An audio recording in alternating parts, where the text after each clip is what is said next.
Hey, this is Janetta, and I got something special for you today. I know I say that all the time, but I really got something special for you today. There's a young man that he's come here from, I think he came here from Texas, but he was born in New Orleans. But I think his family left New Orleans about the time of that bad hurricane they had in New Orleans, and he's a truck driving man. And he's come over here to Tanzania, and I happened to meet him here in Arusha, and I'm excited about his coming here. He's looking into going to business, but he's taking his time and learning the culture and some of the language and about the people, what to do, what not to do before he comes in and just moves right in and tries to start a business, because there are a lot of opportunities. But I want you to get it from this young man. You know, you've been listening to this old woman for quite a while now. I want you to let him tell you how he feels about being here in Tanzania. Okay? So, hey, listen to David Wallace, and his YouTube channel is Ayo We Outcha. Well, it took me a while to figure that out, so let me spell it out to you. Ayowecheah. Yo, Ayo We Outcha. David Wallace. So listen to what he has to say about being here in Tanzania. Okay? This year is the first time I ever actually posted myself doing anything online.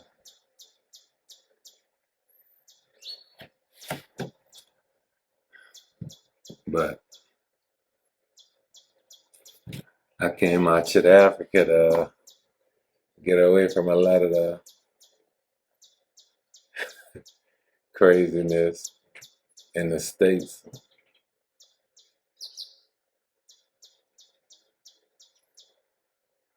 Best move I could have made.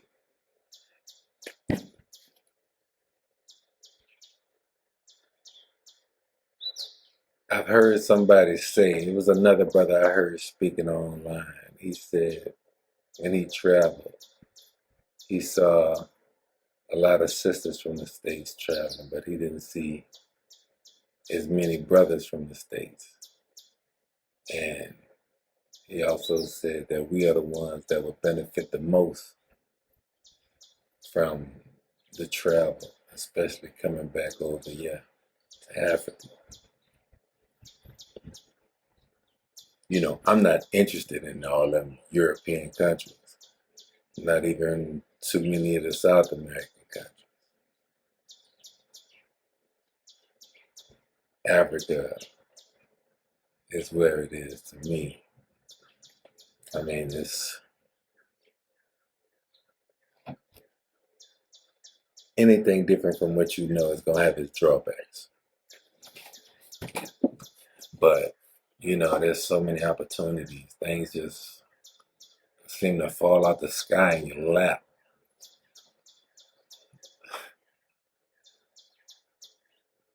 But this is definitely what it is to me. You know, look at this. You know, you can't even see the mountain that good. But, you know, it's a morning view, an all day view for me. And like I said, for most of y'all, it's the day before now. To you, hey y'all, we out here. And to verify what he is saying, I want you to listen to Ron Dalton. You know, the Hebrews to Negro guy, and his family is moving here, and they have already moved here to South Africa. Ron has 8 children. He brought 7 children with him and his wife, and let him tell you some of the advantages he has found here in being here on the continent. Everybody's experience is not the same, but all in all, your experience is what you make it. Uh-huh. Everything doesn't work the same for everybody. Yeah, we don't have a Walmart, we don't have a Costco, and sometimes when I go out, I got to pee in a hole. Okay, a reality. But listen to what Ron Dalton is saying about coming and moving here to Africa. We'll make it brief, okay? Hang in there. Main break, and to now say, well, he apologized. He did the sensitivity training. He paid the money. He sat down with the rabbis. He apologized again. Blah blah blah. Now we got him back in the NBA. We traded him to Dallas Mavericks. Now let's talk about something else. So they love to do these things because they like to keep us distracted and preoccupied with the daily cares of life in media and entertainment. Does the black community in America understand or know how far their dollars can go here in the continent? Yes or no. I try to tell people all the time that, look, the American dollar right now has a lot of power and value to it. Overseas, it's the world's reserve currency. And all you gotta do is simply, do a currency converter, and you can see what your money's worth in other countries. But the thing is, they don't feel the need to invest in Africa because they think that Africa is a jungle. They feel like everybody is climbing on trees and swinging, and walking around with the animals, living in bushes. So they don't come to Africa for themselves and see what's going on in Ghana or going on in South Africa, Johannesburg, Durban, Cape Town. They don't see all the opportunities that they can use their money to invest in Africa and actually have something that they can pass down to their kids. They can actually start a business. They can actually get land. They can build houses for themselves or for others. There's so much things that they can get into and have an advantage because of the American dollar, but they don't see that. And it's sad because the airplane was probably 95% white. And on the plane, the white people were asking me and my wife, "Oh, well, where are you from? Are you from South Africa?" We said, "No, we're from America." "Oh, why South Africa? Why would you want to come here?" And I said, "Well, why are you here? Why are you on the plane going to South Africa?" "Oh, I used to live here 5 to 10 years ago. My daughter's getting married, and I'm coming for the wedding. It's a beautiful place." I said, "But then you used to ask me, why am I coming here?" And I said, "Well, we're African American. Look at her, look at me." I said, "The people that's on the continent look more like us than you." And I said, "Where?" I told the lady, I said, "Where's your ancestors from?" And she said, "Well, I'm South African." I said, "No. I said, 1,000 years ago, where are your ancestors living in?" And she said, "Europe." I said, "Where in Europe?" She said, "The Netherlands."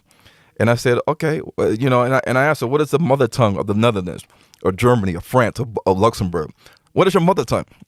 Dutch, French, German. These are European Germanic languages. So your ancestry goes back to the Germanic people. The people in Africa, their mother tongue is not the Germanic Romance or Germanic languages or Romance languages. So, I had to give her a history lesson. And usually when I talk to people and I give them a history lesson, they get quiet because at the end of the day, knowledge is power. If we don't have knowledge, then we don't have power. When people, in Chinatown, when people are selling rugs and you see the surname Patel or Gupta, and I say, well, you know what? I said, man, I got a lot of Indian friends that had the surname Patel and Gupta. I said, are you from India? "No, I'm South African." I said, well, wait a minute, hold on. I said, "You look just like the people that I know that are Indian and they speak the Indian dialect, and they're from India." "No, I'm South African." And I said, "Well, am I South African?" She says, "No, you look American." I said, "So my ancestors are not from Africa?" "Well, do you speak the language?" I said, "No, but that's because of slavery." And she says, "But I'm South African." And I said, "Okay, well, if you go back 1,000 years," I said, "where's your ancestors from?" And she got quiet. And I said, "India, right?" And she just kind of walked away. And I said, "But I'm telling the truth." And she was like, "No, I'm South African." And I said, "You know what? But at the end of the day," I said that a lot of times when African Americans come here, we see everything that we can get into in Africa. We see that they lie to it. The narrative that they have taught us in America, in movies, in TV, they lie to us. When we come to Africa, we see these things. But then when we leave, we go back to America, and we get all caught up in the things of America, and we say, oh, no, there's no reason to leave America. We got Netflix, we got the internet, we got Amazon and Vudu and Stars and Showtime, and we got all, we can go shopping on Amazon and Fashion Nova, and we got the movie theaters and the restaurants, and we got the basketball games and the media. So they're more comfortable being what I call on Master's plantation, because at the end of the day, we're still on the plantation. Anybody can look at the news. They can see George Floyd. They can see people. Recently, a black guy, he spit on a cop. He got 70 years in jail. 70 years in jail, a young black guy. His life was gone, all because he spat on a cop. He spit on a cop. And I said, this is not freedom. I said, we're still on the plantation. They're still punishing us. If this was, 100 years ago or more, he would be lynched. They would have got a noose around his neck and hung him on a tree, and all the white people have been looking. Because how dare you spit on a white person? How dare you talk back to a white person? How dare you try to talk to a woman that's not black? So now that you've listened to David Wallace of Ayo We Outshine and Ron Dalton, you have a different view, a male side view of what is going on, the possibilities over here. So hey, it's just not what I'm saying, but you're listening to others of what they're saying. Now listen to good stories. There's some people that come over here and they can eat the food. Just because I don't like the food or I don't eat the food, that doesn't mean you won't like the food. So you have to come over here for yourself. And there might be something over here that's to your advantage that might be to my disadvantage. So don't be discouraged and let people scare you from coming to the homeland. Hey, we need you. Hey, come on, the water is good. Come on, just jump on in here. All right, talk to you later. Glad always talk to you. Love you much. Hey, yo. See you later.